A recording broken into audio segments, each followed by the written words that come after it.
पहुंचे हैं। संत शिरोमणि गुरु रविदास जी की जयंती है, क्या कहना चाहिए? आज मैं सभी हरियाणा वासियों को और पूरे देशवासियों को बल्कि पूरे विश्व को विश्व गुरु संत शिरोमणि रविदास महाराज की जयंती पर बधाई देता हूं और आशा करता हूं कि सभी लोग संत शिरोमणि गुरु रविदास जी ने जो शिक्षाएं हमें दी हैं उनका पालन करेंगे और अपने जीवन में सुख समृद्धि और खुशियां लाएंगे। जैसा पाखंड के खिलाफ बात करते रहे हैं, लिखते रहे हैं, लेकिन पारडा में आते हैं, इस तरह और भी काफ़ी जगह जाते हैं और पाखंड बहुत ज़्यादा मिलता है। देखिए, जब तक ग्राउंड लेवल पर जो कार्य बाबा साहब अम्बेडकर ने भी इंगित किया था कि भाई जो है पाखंड को हम जब तक नहीं छोड़ेंगे तब तक ये जाति पाति का दंश खत्म नहीं होगा और समानता नहीं आएगी। समानता लाने के लिए बहुत आवश्यक है कि आप जो है गुरु जी की शिक्षाओं को मानो और जानो और पहचानो और बुद्ध की शिक्षाओं को मानो। जैसे बाबा साहब अम्बेडकर ने कहा था कि भाई जो है ये जब तक हम एक धर्म से चिपके रहेंगे तो हमारा काम नहीं चलेगा, हमें बुद्ध की शिक्षाओं के अनुसार ही चलना होगा। वैसे तो हमारे प्रधानमंत्री भी कहते हैं कि हम बुद्ध के देश के हैं, तो हम क्यों नहीं समझ रहे जो ओरिजिनल बुद्ध हैं हम सारे, तो हमें भी बुद्ध की शिक्षाओं को मानना चाहिए और समतामूलक आधार पे ही चलना चाहिए ताकि देश में प्रोग्रेस निकले। संविधान की बात हमें माननी चाहिए।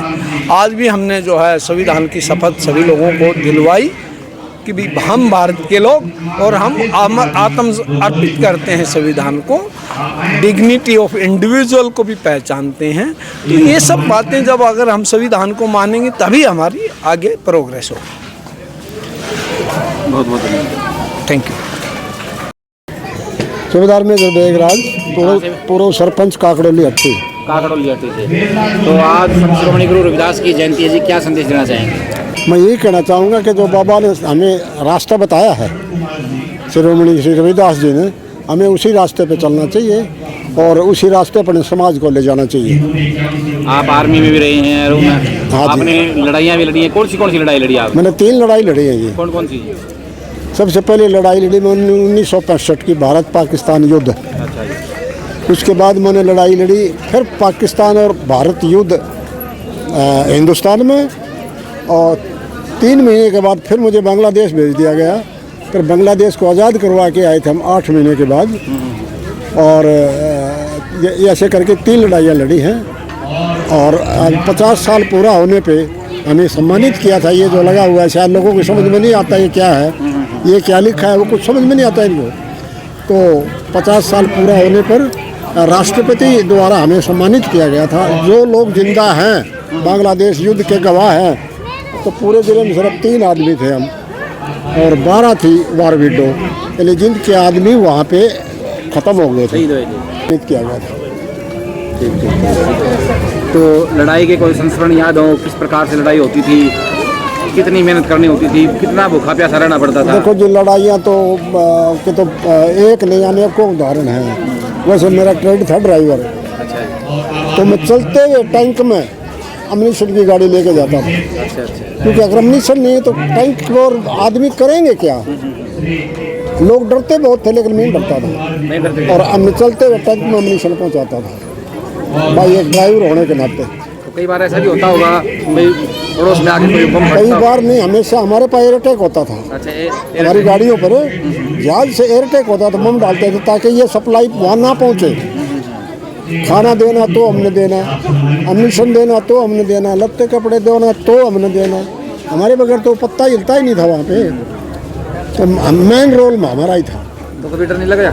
हाँ जी, डर नहीं लगा कभी? हाँ, एक बार लगा मुझे। कैसे, थोड़ा उसका बताओ किस तरह? हाँ, एक बार एयर अटैक हुआ था। अच्छा जी। एयर अटैक में जो है मैं गाड़ी चला रहा था। कौन सी लड़ाई की बात है जी, कहाँ की बात है? ये 65 की। 65 की? हाँ, कश्मीर की बात है ये। कश्मीर की बात। हाँ, समझौड़िया में, और पत्थर पर था साथ में, उस पर लगा था सेल, वो फूट करके मेरे यहाँ लगा था, यहाँ से छिल गया था पूरा हाथ। अच्छा। बाकी भगवान के दया से बच गए। तो आपके जो साथी थे वो भी शहीद हुए होंगे? आपके जो साथी थे वो भी शहीद हुए होंगे, तो उस दौरान मन में कुछ बात आई? हाँ जी, कई लोगों को ख़त्म भी हो गए थे। कईयों को चोटें भी आई थी, कई अपंग भी हो गए थे। नमस्कार जी। नमस्कार जी, क्या नाम है जी?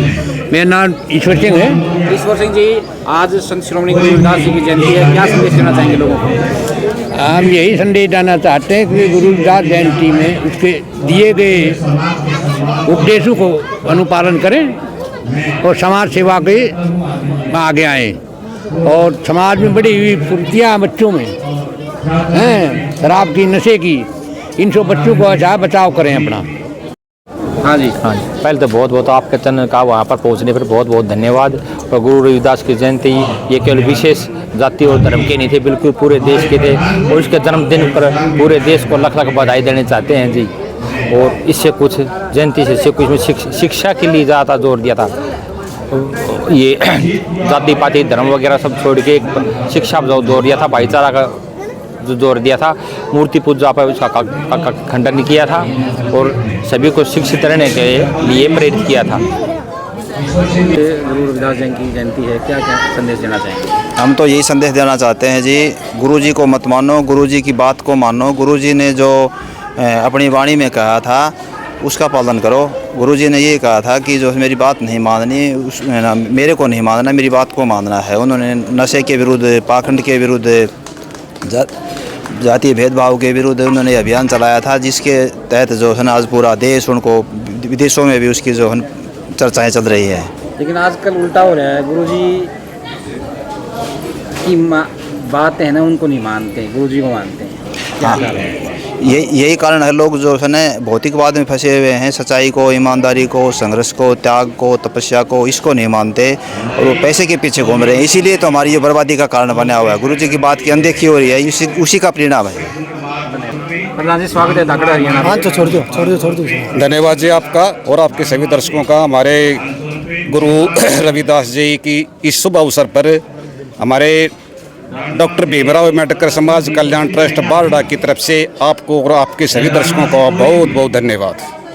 क्या संदेश देना चाहेंगे आज गुरु जी की जयंती पर?